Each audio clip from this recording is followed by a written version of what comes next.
Hi everyone, welcome to my channel. How much, exactly, will greenhouse gases heat the planet?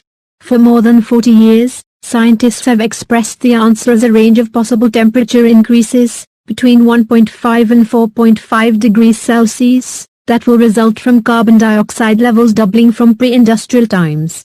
Now, a team of researchers has sharply narrowed the range of temperatures, tightening it to between 2.6 and 4.1 degrees Celsius.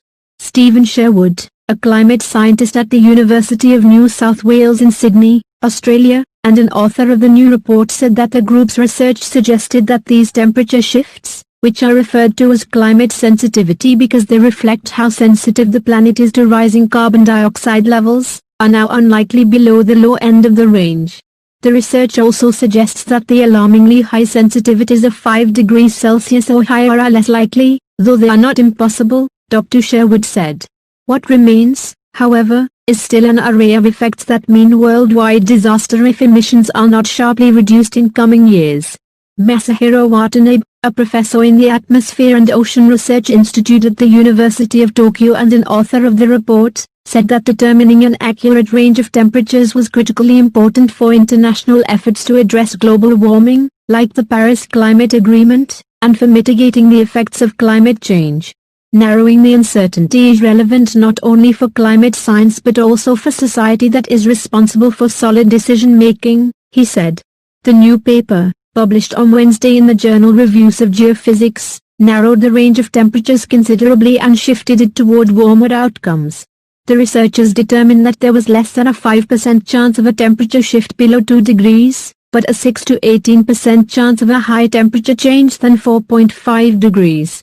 If the effects of carbon dioxide are at the low end of the range or even below it, then climate change will be affected less by emissions and the planet will warm more slowly.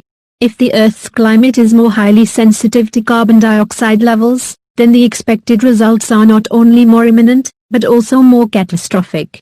The scientists noted that the Earth's temperature is already about 1.2 degrees Celsius above pre-industrial levels, and that, if current emissions trends continue, the doubling of atmospheric carbon dioxide could happen well before the end of this century.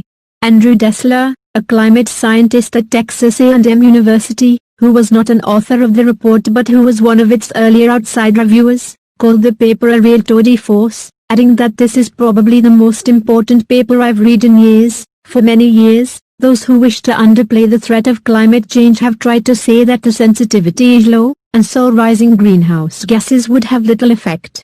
And some recent climate models have suggested warming could be frighteningly worse. The value of the paper, Dr. Dessler said, lies in the way that it narrows a probable range of temperatures the world can expect.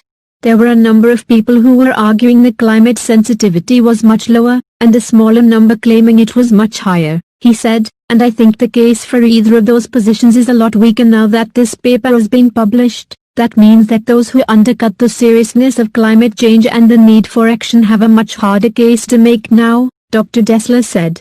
It would be great if the skeptics were right, he said.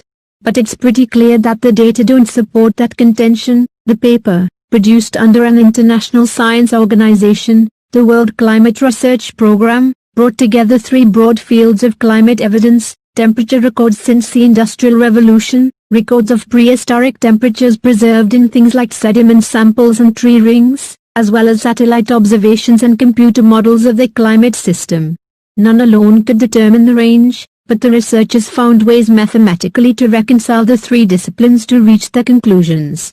This paper is really the first to try and include all of those disparate sources of observational evidence in a coherent package that actually makes sense, said Gavin A. Schmidt, director of the NASA Goddard Institute for Space Studies and an author of the paper. Another author on the paper, Gabriel Hedgenel, a professor of climate system science at the University of Edinburgh, said that the way the thread of research came together was surprising. We don't expect these 3 lines of evidence to agree completely, she said, but hoped they would overlap, and they did, she said, so our research is more robust than I initially expected. Not everyone is prepared to accept the new results. Nicholas Lewis, an independent scientist who has been critical of aspects of mainstream climate research and who has found flaws in the work of others that led to the retraction last year of a major study on ocean warming, questioned the new paper's reliance on computer models to interpret the lines of evidence, as well as the group's definition of climate sensitivity itself. He also suggested that the paper ignored some possible complications from changes in clouds and convection. Dr. Schmidt said that the new paper made all of the data and methodology available.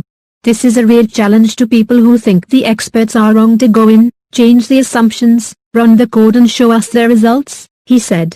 Climate FWD, what on earth is going on? Get the latest news about climate change, plus tips on how you can help.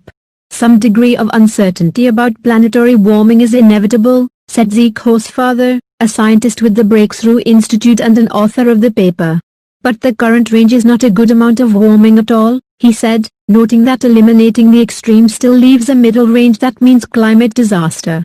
You don't need 5 degrees of warming to justify climate action, he said.